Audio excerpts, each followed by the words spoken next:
Haleluya, shalom saudara-saudara yang diberkati Tuhan Yesus Kristus.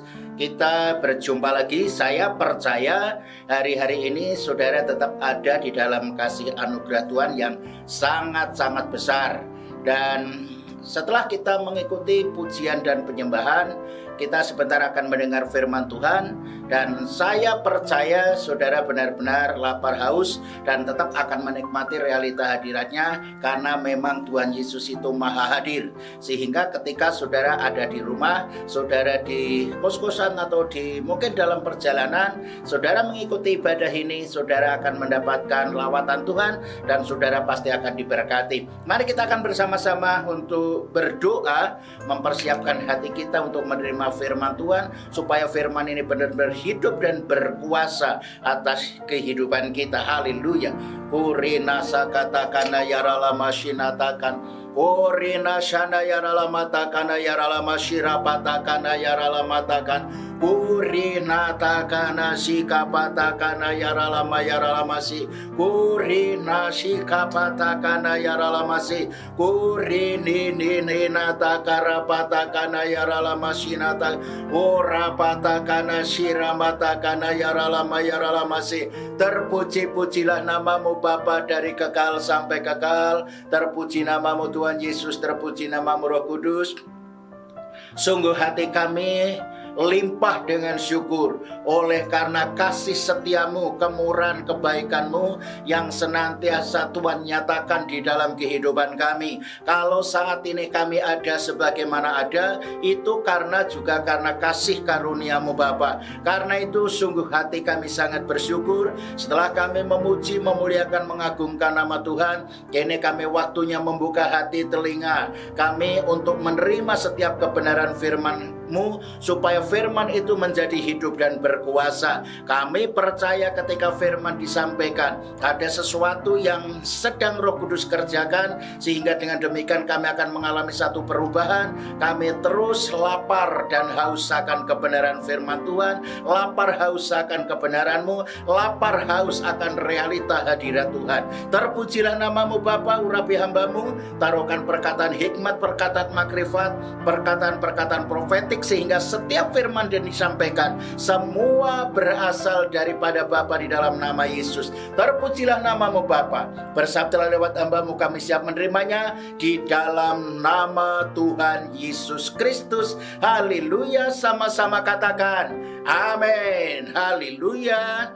Ya, puji Tuhan. Saudara-saudara, hari-hari ini saya benar-benar mendorong, bahkan cenderung mendesak, bahkan memaksa saudara hari-hari ini untuk lebih banyak membaca firman Tuhan. Minimal pokoknya setiap hari harus membaca. Kenapa? Karena firman Tuhan berkata bahwa kekuatan kita ini hanya ada di dalam Tuhan Yesus Kristus. Dan selanjutnya, berulang-ulang saya katakan bahwa langit dan bumi nanti akan lenyap. Hanya tinggal satu firman yang ada. Nah, kalau saudara tidak suka membaca firman Tuhan, saudara tidak ada rasa lapar haus akan firman Tuhan. Nah, itu nanti saudara terus mau menerima apa? Ketika langit dan bumi itu akan lenyap karena hanya firman saja. Nah, karena itu pada mulanya adalah firman, dan kemudian firman ini berkelanjutan sampai pada kiamat atau pada akhirnya nanti itu firman terus berjalan. Dan firman itu adalah merupakan kebutuhan kehidupan kita. Di dalam kitab Mazmur, ini sebenarnya mengapa saya begitu ngotot supaya saudara selalu ada rasa lapar, haus akan firman Tuhan. Dan saya benar-benar mendesak saudara, memaksa saudara untuk tetap mau membaca firman Tuhan. Karena saudara sangat mudah sekarang untuk membaca Alkitab, karena di HP kita ada Alkitab, jadi di mana saja, kapan saja saudara tetap bisa membaca. Ini alasan saya. Yang pertama, mengapa kita harus membaca firman Tuhan. Mazmur pasal 1 ayat 1 sampai ayat yang ketiga. Demikian firman Tuhan. Berbahagialah orang yang tidak berjalan menurut nasihat orang fasik, yang tidak berdiri di jalan orang berdosa, dan yang tidak duduk dalam kumpulan pencemooh. Ayat yang kedua, ini yang saya maksud. Tetapi yang kesukaannya ialah Taurat Tuhan atau firman Tuhan, dan yang merenungkan Taurat itu siang dan malam. Ini hasilnya. Orang yang kesukaannya merenungkan firman Tuhan siang dan malam, ia seperti pohon yang ditanam di tepi aliran air, yang menghasilkan buahnya pada musimnya, dan yang tidak layu daunnya, apa saja yang diperbuatnya berhasil. Jadi kalau saya ini mendorong, mendesak, memaksa saudara-saudara jemaat Tuhan di tempat ini untuk tetap membaca firman Tuhan, inilah yang saya maksud, supaya di dalam situasi kondisi yang semakin tidak menentu di dunia ini, saudara tetap dikondisikan oleh firman itu, tetap sehat, tetap segar, dan menghasilkan buah yang lebat. Karena ketika kita rajin membaca Alkitab, ada dasar keyakinan yang dibangun yang pertama secara akurat. Artinya kita memiliki keterhubungan. Setiap kali kita membaca, setiap kali merenungkan firman Tuhan, saat itu kita sedang memiliki keterhubungan yang akurat. Karena firman yang kita baca ini adalah firman Tuhan. Dengan kata lain, saudara ini sebenarnya sedang berhadapan dengan Tuhan. Sehingga ketika kita membaca, otomatis kita sedang berhadapan dengan Tuhan, kita sedang ngobrol dengan Tuhan, kita sedang menerima firman. Karena itu, inilah pentingnya ketika kita membaca dan kita memiliki dasar yang kuat dan memiliki keterhubungan yang akurat. Itu yang pertama. Nah, kemudian yang kedua, kita akan menikmati kehidupan sehari-hari yang kokoh dan selalu berkemenangan. Kenapa selalu berkemenangan? Ya karena firman itu adalah yang kekuatan Allah. Paulus menulis, aku punya keyakinan yang kokoh terhadap Injil karena Injil adalah kekuatan Allah. Di dalamnya nyata kebenarannya. Jadi ketika kita sedang membaca firman Tuhan, artinya ketika kita membaca firman Tuhan itu secara terus-menerus, kita sedang memiliki kekuatan ilahi, kekuatan yang supranatural, kekuatan yang dahsyat, kekuatan yang pernah dipakai untuk menciptakan jagat raya ini. Dan itu keyakinan yang kokoh karena di dalamnya nyata, real, benar-benar terbukti. Jadi kuasanya itu nyata. Yesus itu nyata. Kuasanya itu nyata di dalam diri kita. Jadi ini saya punya alasan seperti itu. Nah karena saya yang sudah alami, apa yang saya alami itulah yang saya bagikan kepada saudara. Hari-hari ini ketika kita terus membaca firman Tuhan, ada sesuatu yang sangat luar biasa yang sedang Tuhan kerjakan di dalam kehidupan kita. Di dalam kitab Matius pasal 4 ayat yang keempat, firman Tuhan berkata begini. Tetapi Yesus menjawab, ada tertulis, manusia hidup bukan dari roti saja, tetapi dari setiap firman yang keluar dari mulut Allah. Saya ulang, ada tertulis, manusia hidup bukan dari roti saja, tetapi dari setiap firman yang keluar dari mulut Allah.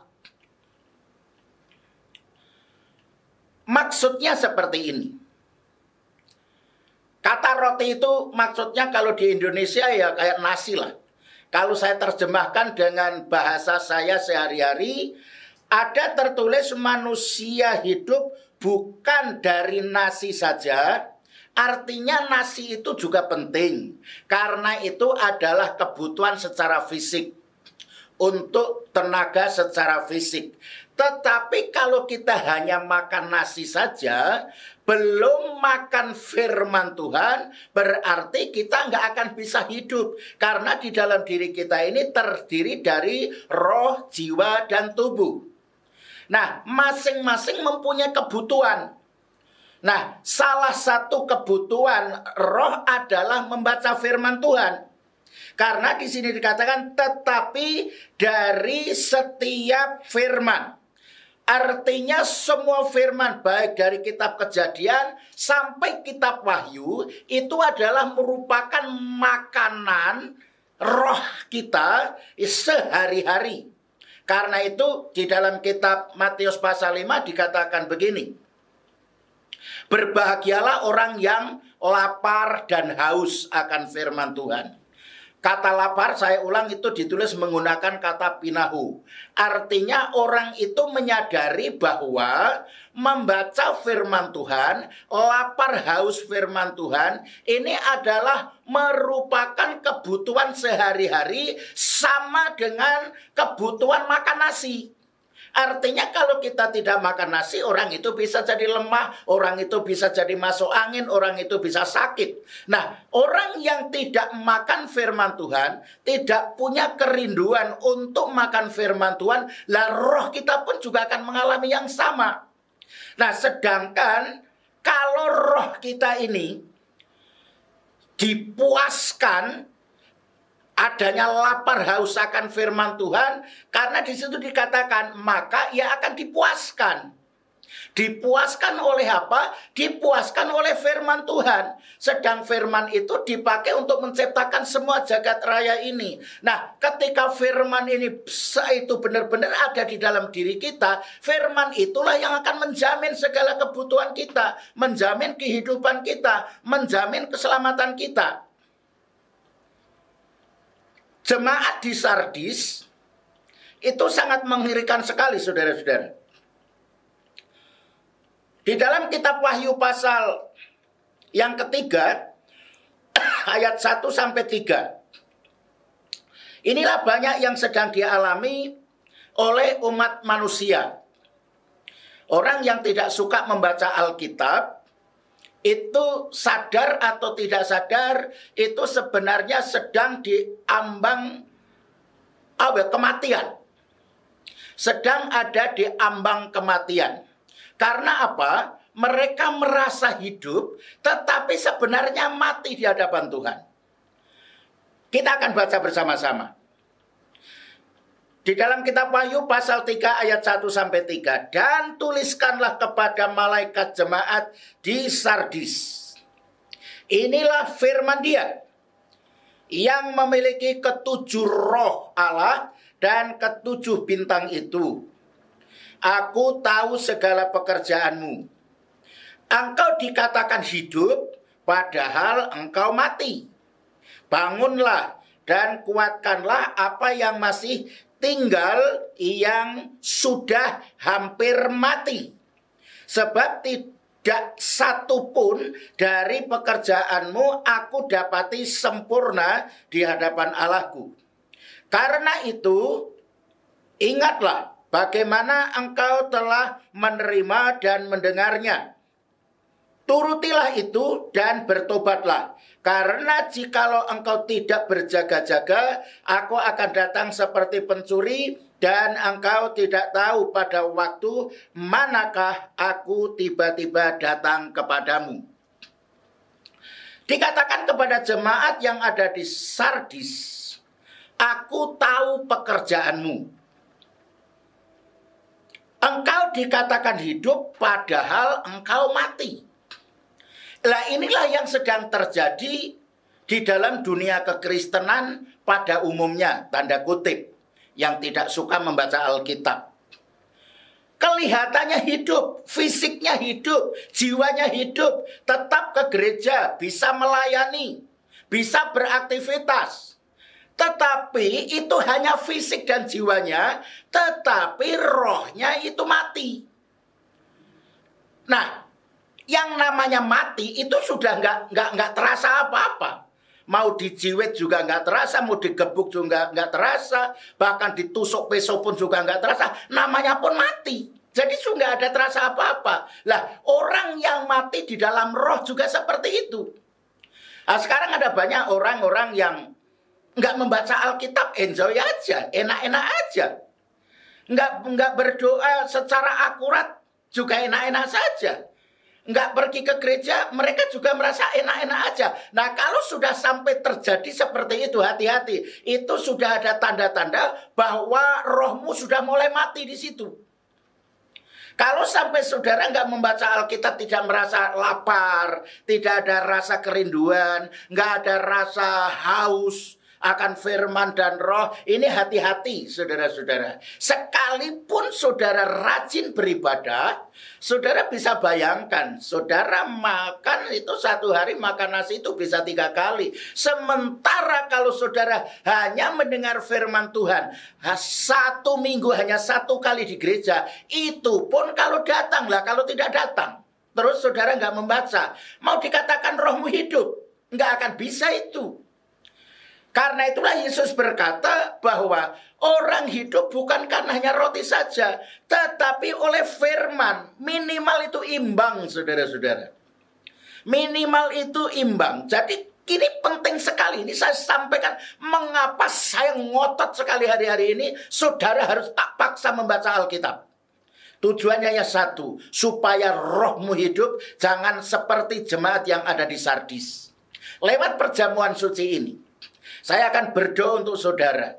Rasa malas, rasa tidak suka membaca firman Tuhan, hari-hari ini harus sudah berakhir. Hari-hari ini harus stop. Mulai hari-hari ini saya akan mengaktifasi. Roh akan mengaktifasi rohmu, supaya benar-benar rohmu ada rasa lapar dan haus. Ada kerinduan untuk membaca firman Tuhan, sehingga saudara akan menjadi hidup. Firman itu yang akan membangun iman saudara. Firman itu yang akan meneguhkan saudara. Firman itu yang akan memelihara saudara. Firman itu pula yang akan memberikan kehidupan saudara sampai pada dalam kerajaan surga. Dalam nama Yesus terjadi atas dirimu masa-masa malas membaca Alkitab, masa-masa nggak suka membaca Alkitab. Hari ini harus stop, hari ini harus berhenti, hari ini saudara harus bangkit dalam nama Yesus. Karena itu ayatnya begini, bangunlah dan kuatkanlah apa yang masih tinggal. Sudah hampir mati. Saya percaya firman itu tetap ada di dalam diri saudara.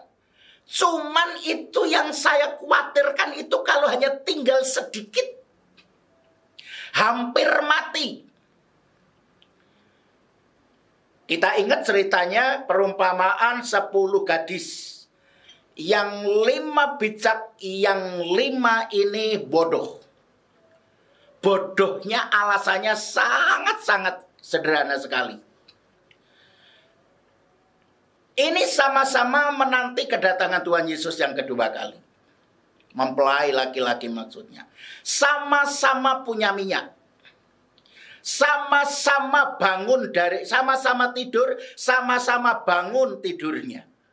Ketika ada suara berkata, mempelai datang, ayo kita song-song. Persoalannya hanya satu. Yang bijaksana punya minyak yang seret. Tetapi yang satu ini, yang kelompok yang 5, gadis yang bodoh ini, hanya satu persoalannya, karena tidak ada persediaannya. Selesailah sudah. Harapan kerinduan untuk masuk kerajaan surga semuanya sia-sia. Punya iman? Punya iman.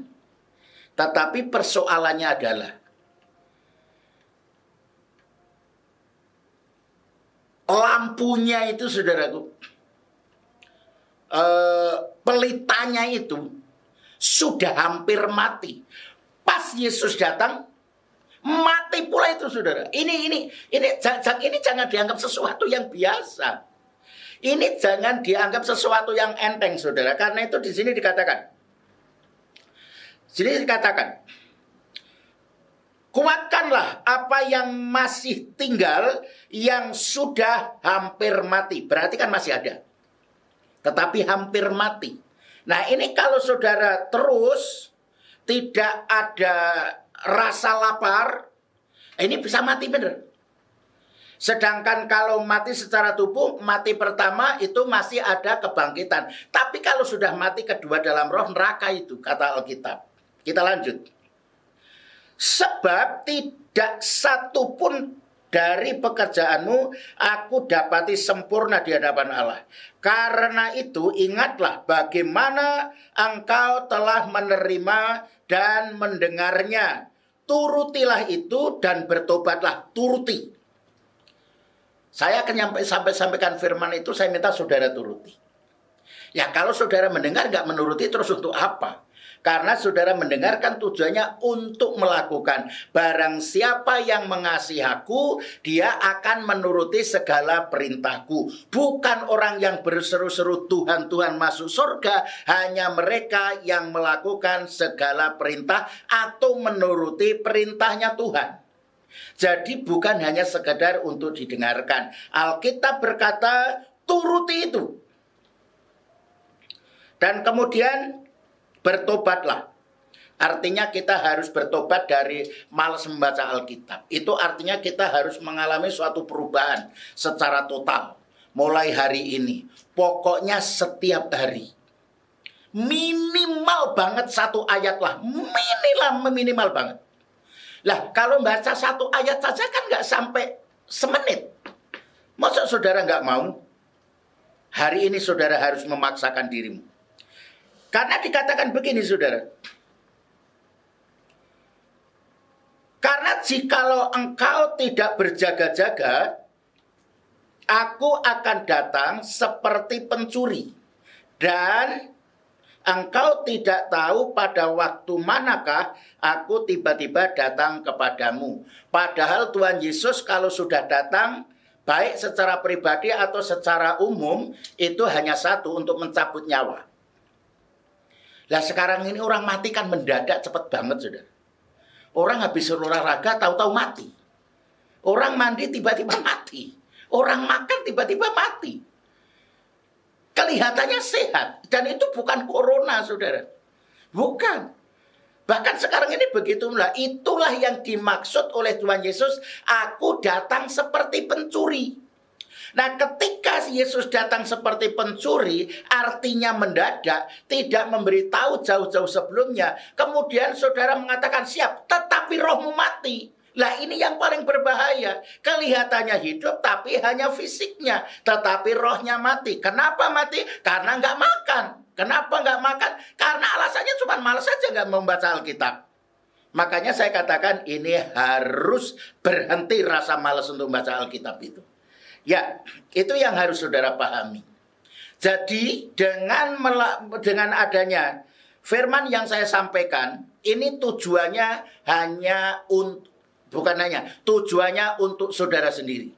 Supaya sekalipun di tengah situasi yang tidak baik, firman karena itu menjadi jaminan.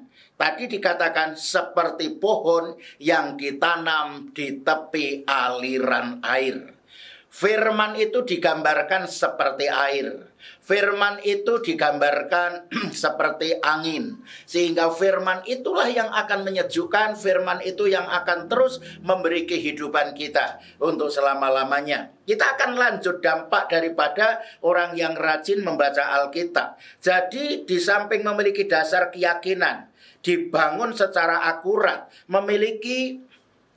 menikmati kehidupan sehari-hari yang kokoh dan selalu berkemenangan, kita punya kondisi emosional sehat, dilingkupi oleh damai sejahtera. Ini sangat penting, saudara. Ya, karena firman itu adalah roh damai sejahtera yang akan membuat kehidupan kita selalu aman dan nyaman. Firman itu yang akan membangkitkan, firman itu yang akan menguatkan, firman itu yang akan meneguhkan, firman itu pula lah yang akan memberkati kita semua. Kita akan dibangun mentalitas sebagai anak kerajaan, sehingga kita akan selalu tampil sebagai pemenang. Yang namanya anak-anak kerajaan memiliki mentalitas yang sangat-sangat kokoh, sangat-sangat kuat. Dan kemudian kita juga akan mempunyai kehidupan yang optimis, percaya diri, memiliki pengharapan.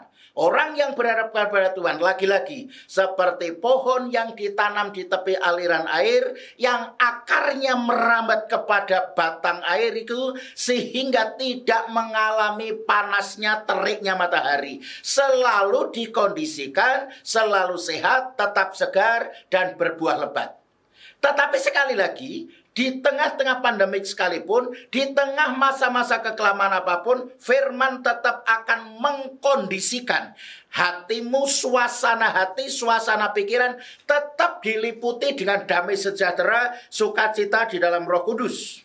Dan akhirnya kita akan memiliki kehidupan yang bebas dari intimidasi, dari ketakutan, dari kecemasan. Dan mulai hari ini, sejak saudara mendengar firman Tuhan yang memiliki otoritas dan kuasa, hari-hari ini masa-masa ketakutan, masa-masa kecemasan, masa-masa kekurangan, masa-masa yang seringkali diintimidasi oleh iblis, hari ini harus stop, harus berhenti. Saudara memiliki roh yang berkobar-kobar, roh yang menyala-nyala, meluap-luap, karena saudara terus memiliki keterhubungan yang akurat di dalam kerajaan surga. Di dalam nama Yesus terjadi atas dirimu, sehingga ketika engkau terus lapar haus firman Tuhan, engkau akan dipuaskan oleh firman Tuhan sebagai jaminan di dalam hidupmu. Kesehatan, keuangan, ekonomi, masa depan diberkati dalam nama Yesus Kristus. Terjadilah. Sama-sama katakan amin. Haleluya. Mari kita akan mempersiapkan hati kita untuk mengambil perjamuan suci, supaya lewat firman ini kita akan dikuatkan, kita akan diteguhkan, karena firman yang sudah kita terima akan dimeteraikan. Darah Yesus akan mengalir di dalam kehidupan saudara. Darah perjanjian yang akan terus memperbarui hidup saudara dari hari ke sehari.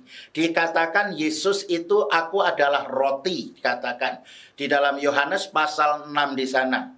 Di sana dikatakan bahwa tubuhku benar-benar makanan. Pada mulanya adalah firman, firman itu bersama-sama dengan Allah. Kemudian ayat yang ke-14, firman itu menjadi manusia, yaitu Yesus Kristus. Jadi ketika kita terus makan firman, kita makan tubuh Yesus, ada kekuatan baru, ada tenaga baru, ada kesehatan baru.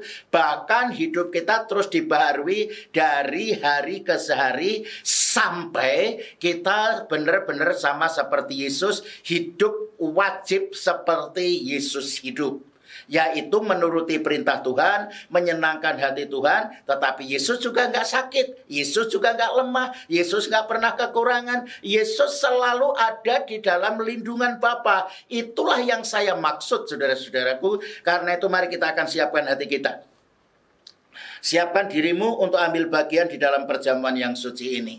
Haleluya. Hurinasa katakana yaralamatakan. Sementara saudara-saudara mempersiapkan roti dan anggur. Haleluya. Saudara tetap memiliki keterhubungan yang akurat dengan Tuhan. Saudara terus yang sudah bisa berbahasa roh lah. Yang belum, hatimu terus connect dengan tahta sucinya Tuhan. Saudara terus alami realita hadiratnya, sekalipun saudara ada di rumah, karena Tuhan Yesus itu maha hadir. Bahkan 2-3 orang kumpul, Yesus hadir di sana. Kehadiran Yesus akan memperbaharui, akan memberkati saudara. Bahkan saudara akan terus mendapatkan kekuatan, akan terus mendapatkan asupan ilahi, nutrisi ilahi lewat perjamuan kudus ini. Haleluya. Kurina sanata kana yara lama sinata kana yara. Kurinata kana sikata kana yara lama sinata kana yara. Haleluya, haleluya. Terpuji-pujilah namamu Bapa dari kekal sampai kekal. Terpuji namamu Tuhan Yesus, terpuji namamu Roh Kudus. Bagi Bapak Ibu saudara-saudara yang sudah siap untuk mengambil dalam perjamuan suci ini, yang sudah memegang roti, mari kita akan bersama-sama. Firman Tuhan berkata bahwa setelah kita berdoa, kita harus meyakini bahwa roti ini adalah tubuh Yesus Kristus itu sendiri. Karena ini adalah sebuah tindakan profetik yang harus saudara pahami. Apa yang saudara katakan, apa yang saudara lakukan, ini tindakan profetik. Dan itulah yang sedang terjadi atas dirimu. Karena itu saudara percaya dengan keyakinan yang teguh bahwa ini bukan lagi roti, tetapi tubuh Yesus yang adalah benar-benar makanan. Kita akan sama-sama angkat tubuh Yesus dan dengar firman Tuhan. Pada waktu malam ia diserahkan, ia mengambil roti dan memecah-mecahkannya dan berkata, inilah tubuhku yang diserahkan kepada kamu sekalian. Hendaklah setiap kali kamu memakannya, itu menjadi peringatan akan aku. Mari kita akan makan bersama-sama di dalam nama Tuhan Yesus Kristus. Amin.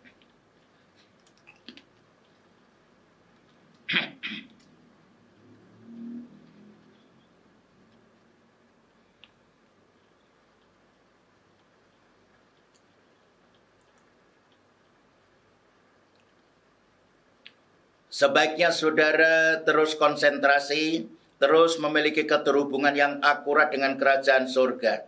Saudara sedang menikmati tubuh Yesus yang adalah benar-benar makanan yang membuat tubuh kita menjadi sehat kuat, membuat roh kita menjadi sehat kuat, karena itu adalah firman yang telah menjadi manusia dan sekarang itu hidup di dalam diri saudara, maka maut dan alam maut pun sudah tidak berkuasa atas dirimu. Haleluya. Kurinasanata kana yaralamasi. Sekarang ambillah cawan yang berisikan darah Yesus. Darah perjanjian baru yang akan memperbaharui setiap kehidupan kita. Ada sesuatu hal yang mau saya sampaikan kepada saudara. Ketika Tuhan Yesus disalib di kayu salib di sana, darahnya tidak naik, saudara-saudara, kembali ke surga. Tetapi darahnya tertumpah di atas bumi ini. Karena tanah sudah dikutuk. Dan kemudian siapapun yang menerima darah Yesus, darah perjanjian baru ini, maka kutuk itu sudah tidak berlaku buat kita. Dengan kematian Yesus itu menyelesaikan kutuk ada 3 hal. Yang pertama kemiskinan, yang kedua adalah sakit penyakit, dan yang ketiga adalah kematian. Semua sudah selesai di kayu salib di sana. Dan darahnya sekarang sudah tertumpah buat kita. Darah yang akan terus membawa kehidupan kita, benar-benar kita akan menjadi seperti Yesus hidup. Karena itu kita akan mengangkat bersama-sama darah Yesus yang ada di dalam cawan itu dan dengar firman Allah. Sesudah dia makan, lalu ia mengambil cawan dan berkata, cawan ini adalah perjanjian baru yang dimeteraikan oleh darahku. Hendaklah setiap kali kamu meminumnya, itu menjadi peringatan akan aku. Mari kita akan minum bersama-sama dengan iman di dalam nama Tuhan Yesus Kristus. Amin.